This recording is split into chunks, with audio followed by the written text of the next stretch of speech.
Hello, Allan. Welcome to China Money Podcast. Good to be here. So I know your specialty is in commercial property, but before we get into that in more detail. Correction, not just in commercial property. Also do residential, also do many, do theme parks, do every kind of property you can well imagine. Okay, so that's even better. A big hotel because in my Macau. question, right. I do every kind of property. So the question is about the housing market in China. In first-tier cities, Beijing, Shanghai, Shenzhen, prices have been increasing very dramatically in the past few months. Does this concern you? Obviously, those cities, of course, have been going against the grain of the other cities in China. They've been increasing tremendously.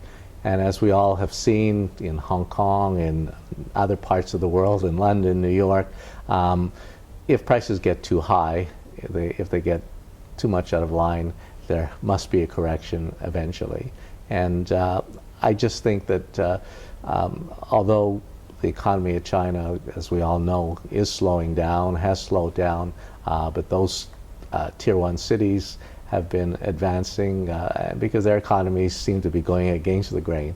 I think that you just have to be cautious about those cities. Eventually there will be an adjustment. I think the government in Beijing is looking at now maybe instituting some kind of measures to slow down the rise. But do you see a price correction in the next, this year or next? I think within a year, I think I would predict that there could be. I don't think it'll be a dramatic price correction, but if there is, it might be 5%, something like that. But it won't be a dramatic correction. What about long-term outlook? Because if you compare to Hong Kong, Beijing and Shanghai property prices are still not that expensive.